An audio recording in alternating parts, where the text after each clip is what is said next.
Assalamualaikum warahmatullahi wabarakatuh.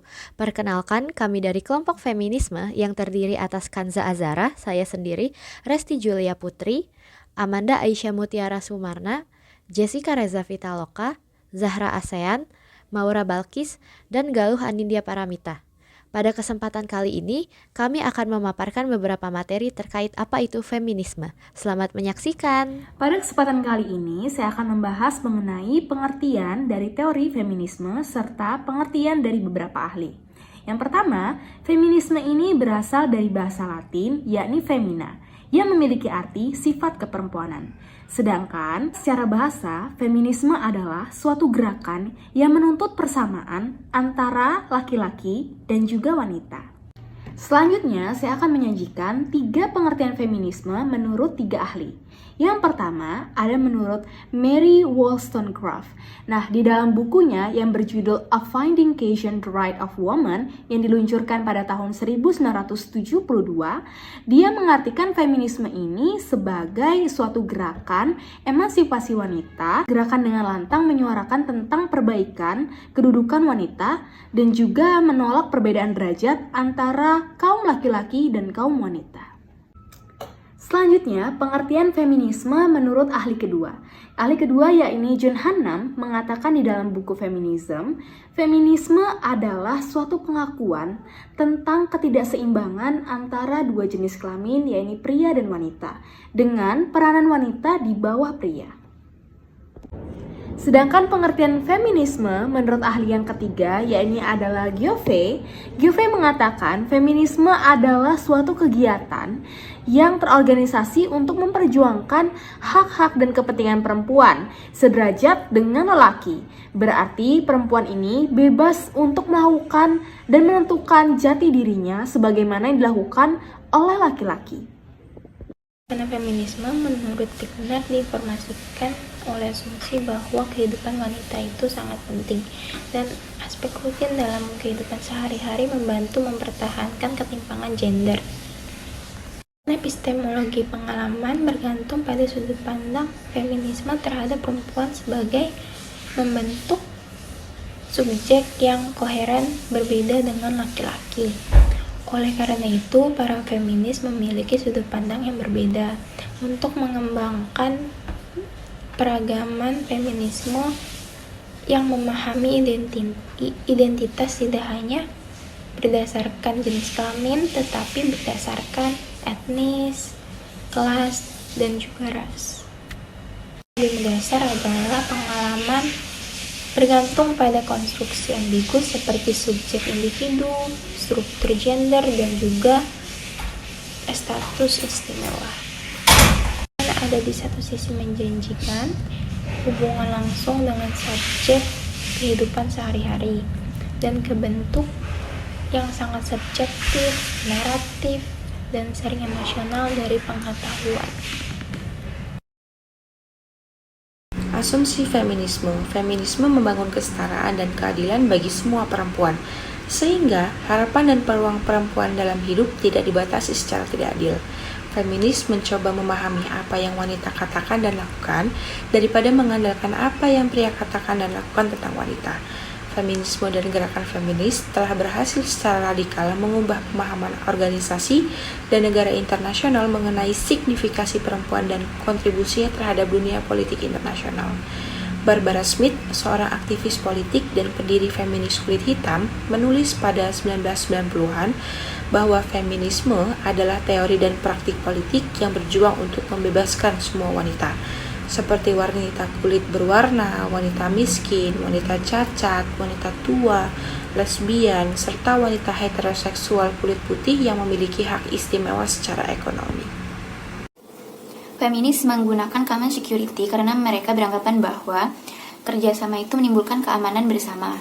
Adanya kerjasama yang baik itu mencegah adanya persaingan militer dan peperangan nuklir. Dari situ muncul asumsi bahwa tidak ada negara, komunitas, dan individu lain yang mendapatkan keamanan dari negara, komunitas, dan individu lainnya. Yang akhirnya suatu bangsa dan populasi itu hanya merasa aman ketika sekutunya merasa aman juga. Common security digunakan untuk menggambarkan keamanan yang lebih komprehensif dan memperhatikan dimensi politik, lingkungan, dan ekonomi yang sama pentingnya dengan dimensi militer. Kronologi kasus Mahsa Amini. Perempuan yang meninggal dunia dihajar polisi karena aturan berhijab. Tewasnya Mahsa Amini, seorang perempuan Iran yang berusia 22 tahun setelah ditahan polisi karena aturan berhijab, telah mengundang aksi solidaritas wanita di seluruh dunia.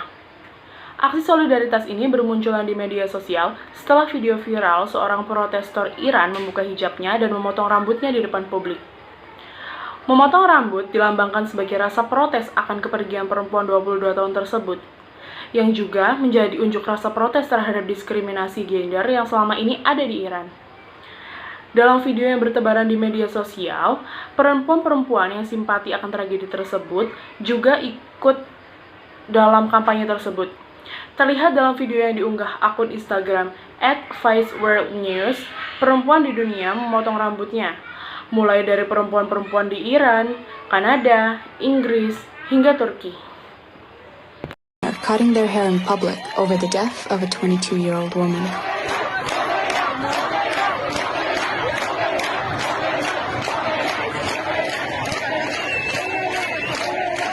Di Iran sendiri memang ada suatu peraturan di mana setiap perempuannya harus menggunakan hijab sesuai dengan ketentuan yang ada di negara tersebut. Dan apabila wanita ini melanggar peraturannya, maka mereka seharusnya dibawa ke Re-Education Center dan di sana mereka akan diajarkan cara menggunakan hijab yang baik dan benar dan harapannya agar bisa menjadi lebih sopan di masa depan.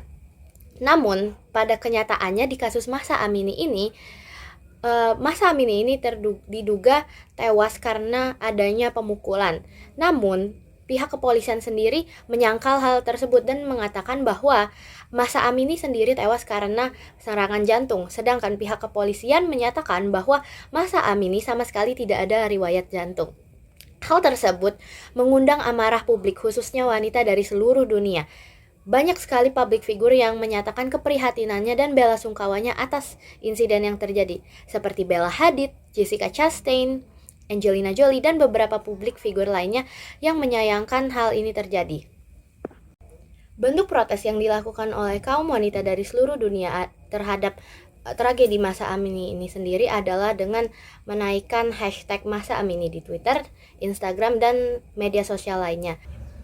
Yang membuat kasus ini marak diperbincangkan adalah adanya pernyataan yang berbeda dari pihak keluarga dan juga pihak kepolisian, di mana pihak kepolisian menyatakan bahwa Mahsa Amini ini meninggal karena adanya serangan jantung, sedangkan pihak keluarga menyatakan bahwa Mahsa Amini sama sekali tidak memiliki riwayat penyakit jantung, dan juga adanya saksi yang menyatakan bahwa saat Mahsa Amini dibawa ke kepolisian, Mahsa Amini diduga dipukul oleh pihak kepolisian tersebut. Maka dari itu, banyak sekali publik yang ingin tahu keaslian dari apa yang terjadi.